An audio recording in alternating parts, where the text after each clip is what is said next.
This week we are focusing on the artistic habit of envisioning. And when you envision, basically what you're doing is you're imagining that which doesn't already exist. Sometimes it's also during the artistic process when you've actually made something and you kind of get stuck. You have to mentally think through what the next step would be. We always do this in our art class. We always envision before we start a project. So we don't usually just dive in. We plan, we generate ideas, we sketch, you imagine, obviously, and I'm going to have you guys come up with reference images as well so you can picture alternative solutions, okay? Reference images help you imagine based on what you've seen before. So in the past, artists have envisioned different ways of painting. They have envisioned by looking at subject matter in a different way. They have envisioned by changing the old and making it new again. So we're going to look at some of those artists. So the Impressionists, when they were working, when they broke out on the scene in the 1830s, 1840s, I believe, before them, everything was like smooth. It almost looked like a photograph paintings did. But Monet and his cohort, they're like, you know what? I want to focus on the way light plays on a subject matter. And so I'm going to take my paintbrush and I'm going to make little itty bitty strokes, dabs of light. And I'm going to focus on that light and those strokes instead of trying to make this smooth all over rendition of my subject matter. So he envisioned the light bouncing off of his Japanese garden in France. Then there's Pablo Picasso, who would look at a still life and say, what if, instead of painting it the way I see it, I imagine turning these objects into sharp corners and geometric shapes instead of the three-dimensional forms that I see in front of me. So he took things, flattened them out, added corners to them, didn't put a whole lot of value, no tonal shading or anything like that, oftentimes to depict it as three-dimensional. So he envisioned and imagined a world where you saw flat geometric shapes instead of the realistic forms in front of you. And eventually he moved on to not only just flattening them, but also rearranging them. Kehinde Wiley is a contemporary artist who takes these old, like romanticized paintings from the 17 and 1800s, and he replaces the main subject matter. In this case, it's Napoleon Bonaparte, and he inserts youth that he finds in cities like Los Angeles and the capital of Haiti. And so he takes the idea, he envisioned a world where people of color were the heroes in these grand, majestic paintings. So he envisioned a different world, a different history in his artwork. Now we have artist Natalie Maybach. Now, Natalie was interesting because she used art to help her figure some things out in her other classes. It was interdisciplinary. So she didn't really understand the astronomy class she was in at Harvard University. By the way, astronomy is the study of stars and space. It's not astrology, which is, I'm a Libra. She was also a tactile learner. That means she learns by touching and interacting with things. But you can't really touch stars. So she wondered, what if I could see and feel this data, this information that I'm getting, these math equations about stars? So she began by taking some of the scientific data and turning it into three-dimensional artwork, primarily using weaving. And today she takes data from extreme weather events like hurricanes and turns them into artwork and music. So you guys, if you'd like, you can click on the blue link right here to see more of her work. And I'm going to click on this right here so we can hear a little bit of the music.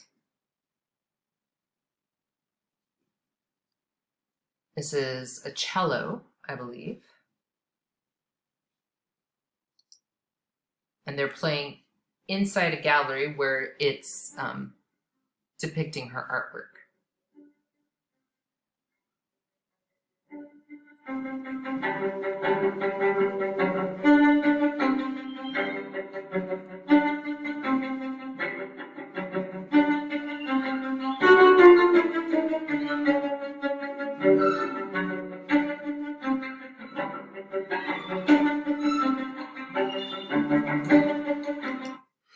Okay, so that's just a little snippet of the musical score that she composed based on the scientific weather data that she got.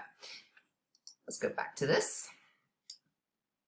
So, for your assignment, I want you guys to start envisioning what you want to do for your first project. Remember, I told you guys, you pick the subject matter, you pick what you're going to use, obviously, because you have to bring your own supplies. And I want you guys to watch the next video that goes through and shows you exactly how to do the Google form and how to turn it in. And be sure to message me if you have any questions or comments or concerns. Or if you have any artists that you would like to share that you know about that they have good examples of envisioning and imagination.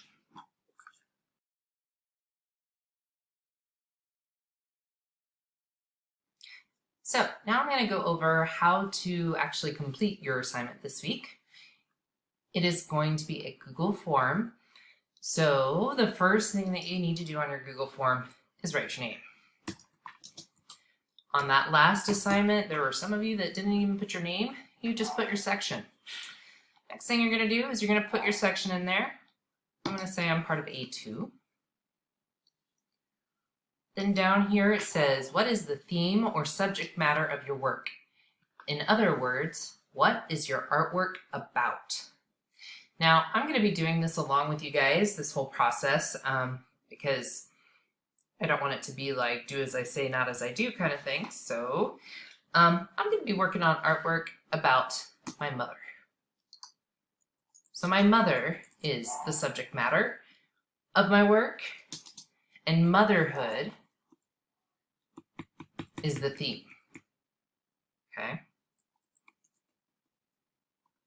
Then it says, what media or materials do you plan to use to create your artwork? In other words, how are you creating your work? Now you have to keep in mind that you guys have to bring in your own materials, your own supplies, especially if it is like markers or you want to use colored pencils or crayons. I can provide you like little cups of tempera or acrylic paint. And I believe I have enough paintbrushes to give everybody like a small one, like a small round, and maybe a larger flat brush. But I would also encourage you to bring in your own brushes. You need to bring in your own watercolor trays if that's what you want to use. But this answer right here is going to be dependent on what you have available to you. If all you have is a pencil, that's fine. Okay, just put pencil. I will provide the paper and canvas board. I have plenty of that, so you don't have to worry about that. Okay, so for me, I plan on doing oil painting, oil paints, some acrylic paints, maybe some collage. This is going to be a series of artworks, not just one. So what I want to express with my artwork is I want to honor my mother, but like the whole person. So it's going to be about the beauty of the imperfections of motherhood. So when it comes to what do you want to express with your artwork, think of it as like if your artwork could say one sentence and one sentence only, what would it be? So my sentence could be something like, motherhood is beautiful even though it's not always pretty. okay? Then down here, you are going to upload a reference image. So, reference images are usually used not to directly copy, but as like an inspiration. The only time you should copy your reference image, like directly, is if A, you took the photograph, or B, like it's a family photograph that you have permission from the photographer to use. Or maybe if it's like an artwork that you had done previously. But what I do not want you guys to do is just copy images that you find on the interwebs. You can use them as inspiration, but I do not want a direct copy. So I'm going to go ahead and I believe I have mine in my drive. You can also select files from like your computer or your phone if you're doing this on your phone or your tablet. But I believe that mine is in my drive. So I'm going to search for it real quick. Not young Muma, it's young Mama. What? Insane. Young Mom. There we go. So there's that. And then it says upload a scan or photograph of your sketch here. Okay, so you're gonna practice it on a piece of paper and take a picture, or you could use like somebody's printer and scan it. If you don't have anything available at home, we can also use some of the cameras in my classroom. We're just gonna have to be very careful about cleaning them after work done. Okay, so right now I don't have a sketch yet. I haven't done it yet. So what I'm going to do is I'm still going to go ahead and submit it because I have made it so you guys can submit more than one response. All right. So let's say it's Friday. This is when it's due. And oh no, I don't have my sketch done yet. Well, I don't want a 0 on the assignment. I want to get credit for what I've done already. So I'm going to go ahead and turn in what I have by clicking submit. And so you see right here, you can either edit your response if you want to add that sketch picture, or you could submit a completely different response. Maybe you changed your mind on what you want to do, or maybe you already know what you want to do next too. So that is all you guys need to do. Just make sure you have it done before the due date.